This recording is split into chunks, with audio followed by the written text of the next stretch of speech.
એક તરફ જ્યાં કોર્પોરેશન ઉનાળાના સમયમાં હીટવેવ એક્શન પ્લાનની વાતો કરે છે, પરંતુ અમદાવાદ શહેરમાં કોર્પોરેશન દ્વારા સંચાલિત મોટાભાગના ગાર્ડનમાં પીવાના પાણીની વ્યવસ્થા જ નથી। 200થી વધારે ગાર્ડન્સમાં લોકોને ગરમીથી બચવા માટે રાહત મળે તેનું આયોજન કરવામાં આવી રહ્યું છે। જો કે 100થી વધારે ગાર્ડન્સમાં પીવાના પાણીની વ્યવસ્થા ન હોવાની હકીકત સામે આવી, જેમાં શહેરના પૂર્વ અને પશ્ચિમ એમ બંને વિસ્તારના ગાર્ડનનો સમાવેશ થાય છે।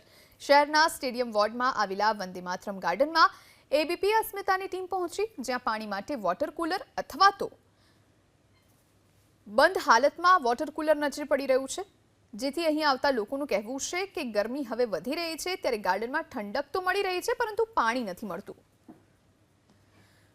पब्लिक आती है यहाँ पर, पानी का जो है यहाँ पर कैंपर या फिर वो क्या नाम है वाटर कूलर लगवाना चाहिए इनको, कि मतलब जो है पब्लिक शाम को बच्चे भी आते हैं तो पानी की व्यवस्था नहीं है पीने की। इनको गवर्नमेंट को जो है क्या करना चाहिए कि यहाँ पर पानी का जो है व्यवस्था करनी चाहिए। હું અહીંયા 10 વર્ષથી આવું છું। પીવાનું પાણીની અહીંયા બહુ સમસ્યા છે। અહીંયા પીવાનું પાણી મળતું જ નથી। બાકી બીજી બધી વ્યવસ્થા સારી છે, પણ પીવાનું પાણી જરા બી અહીંયા છે જ નહીં। ઉનાળો હોવા છતાં પણ અહીંયા પીવાની પાણીની જરા બી વ્યવસ્થા નથી, એટલે કરાવવી જોઈએ।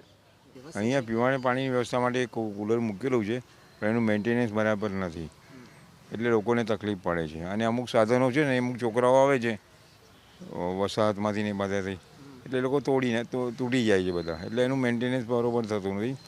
છેલ્લા 15-20 વર્ષથી અહીંયા આવું છું, એ બાજુની સોસાયટીમાં રહું છું, પણ પાણીની વ્યવસ્થા અહીંયા છે નહીં। પાણીની વ્યવસ્થાની જરૂર છે અને છોકરાઓના સાધન જે રમત ગમતના સાધનો કરવાના એ બધા તૂટેલા છે, રિપેર કરાવો નહીં તો નવા નખાવો।